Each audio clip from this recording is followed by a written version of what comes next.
Hi once again. This is virtually take two.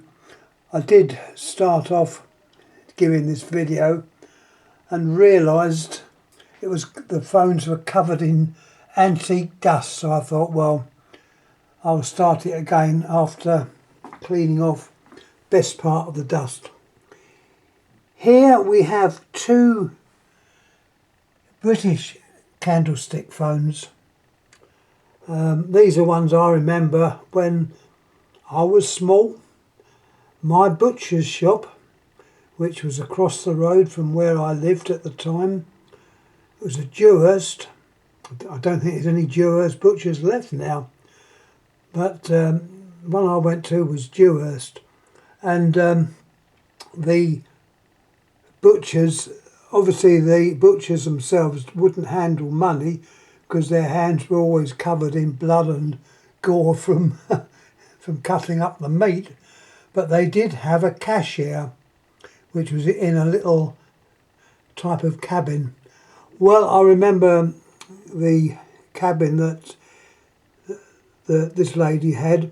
She had there a candlestick phone. So one of these phones with a dial was what she had. And that was, I think, in certainly the late 1950s, as far as I can remember. I was born in 44, so it had to be 50s. But anyway, that was my first recognition of a candlestick phone. Of course, at that age, I didn't know what it was. I just know that it was a telephone. But anyhow, leaving that, I thought we'd have a look at these two. They're both British ones. You can see the number on them. I think they're number 150. I'm not very good at numbers, as you know. I'm number blind.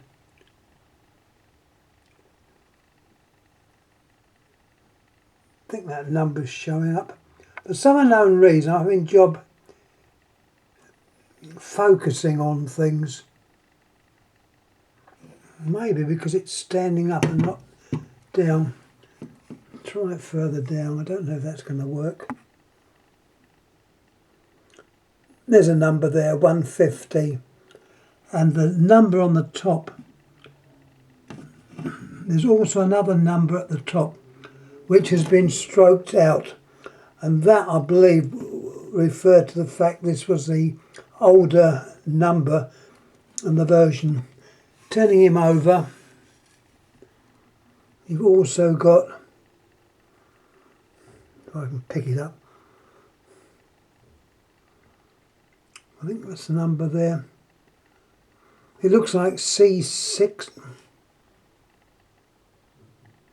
C15, I believe.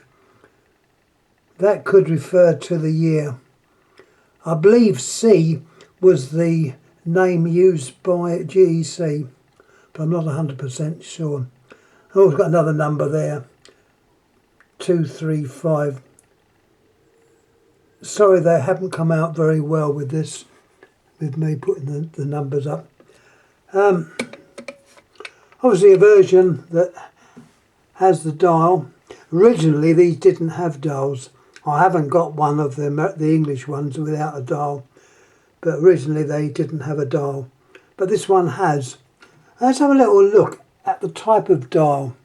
Now, we're all familiar with what is known as the trigger dial. This is the standard dial used by the post office, BT,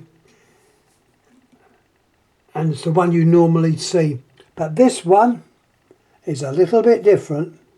This is known as a slipping cam. If I can put that somewhere where I can actually point out the parts. I've got my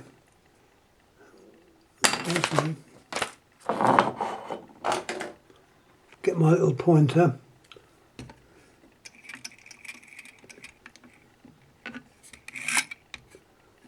See, as you turn it around, the cam slips, and this part here, no, it's either that part or that part there is the cam, and it's slipping because you look at it. It's hard to do it and show you at the same time. If I wind the dial up, I'll have to get a tripod and let the dial go. See what I mean? There's movement between the part under there and the stationary part there, and it's called a slipping cam, and it's tensioned by a spring which is round the outside. That's actually a spring held down by two nuts going to a piece there which, once you turn the dial goes off normal, and your pulsing's done by those little notches on that disc, and that activates over there. The original one of these only had 4 contacts. I don't quite know how it worked. They had 4 contacts. This one is known, and I've written it down because my memory with numbers is terrible. This is a dial number 10. I think it was the number 8 that had the 4 screws, but this is a dial number 10, which was the designated British Post Office number 10, and that is known, as I say, a slipping cam dial. I have showed you one of these before because I've got the same type of dial, and I understand even made by Siemens, who invented this. This was Siemens Brothers, not the Siemens of Germany, but the Siemens of Woolwich in London, Siemens Brothers, who I believe invented this type of dial. They seem to be quite a talented family because they also invented that other type of dial which you see so often on European stuff. Anyhow, funny enough, on my KTAS, that very old phone I've got, the white one with the antique type of handset, featured it a few weeks ago. That has the same style of dial, and if you looked at the back of this one and the KTAS dial, they're virtually identical, and they were both made by Siemens Brothers. So that's got a little bit on the dial. Now have a look at the transmitter. This is the older transmitter. It looks more like a daffodil, is it, would you say? I won't take it out because I think the back of these is very delicate. Well, that's the old style. Looking into the trumpet of it, if you like. This is the one that would be found on the older versions of this phone. Right, I'm going to stand that one up. Also, I've got one in bits. This is where I'm going to have a look at changing the... I don't know if I've got another receiver. I might have, I'm not sure.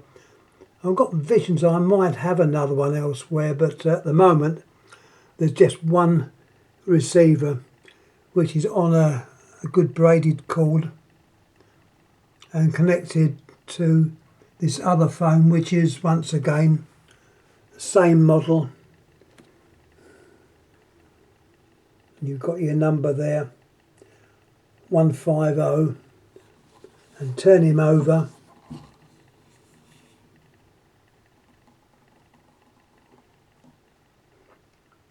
I think that says feet. Does that say PX? Sorry, I'm having difficulties getting this camera to focus. I think it's PX, and that says 28, and underneath it's 234. I think Phoenix was PX I think was Phoenix. I know GC was C. While we got it out, I've shown what it's like inside. All your terminations are inside this column,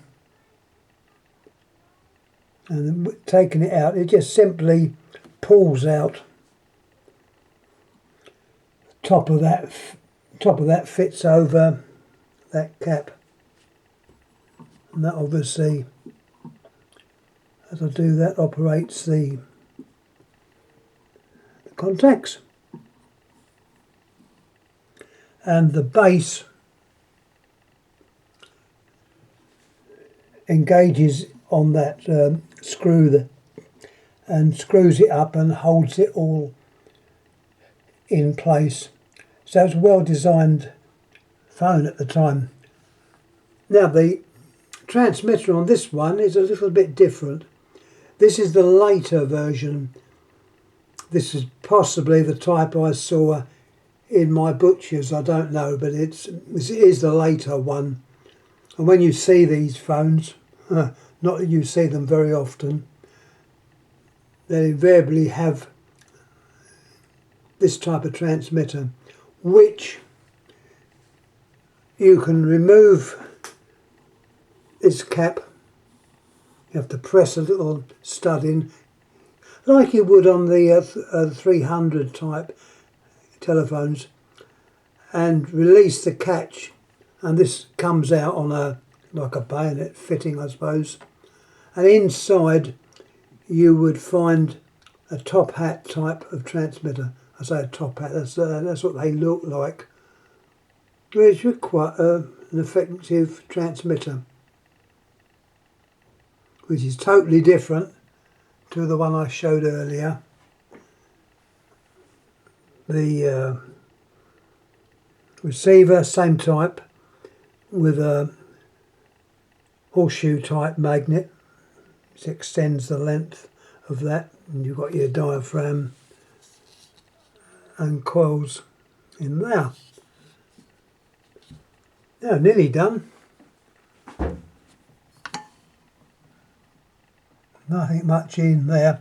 Once again, these you would have to have a bell set and capacitor induction coil.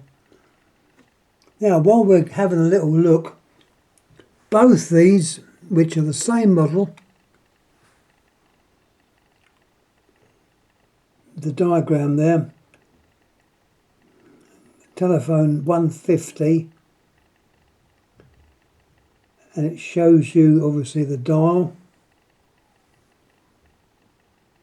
and the diagram. You've got your connections for the transmitter, and you've got your receiver there.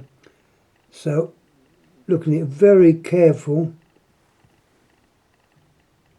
you'll see where the terminations go, and my eyes are not as good as they used to, so I'm hoping between the two diagrams I may be able to work out where this one seems to be a bit better.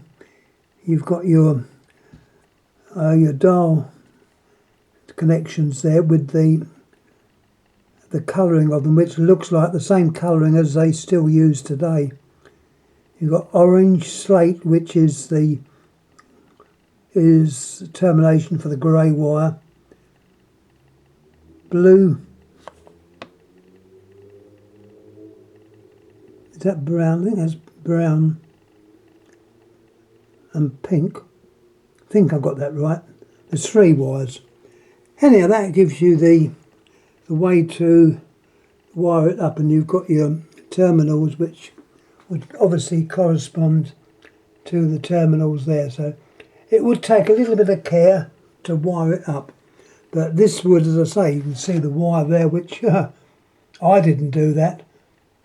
That bit of wire would have gone to the bell set, which I ain't got. But I have got the bell set on another of my candlesticks upstairs, which I believe I showed you, and that one has yet another type of transmitter.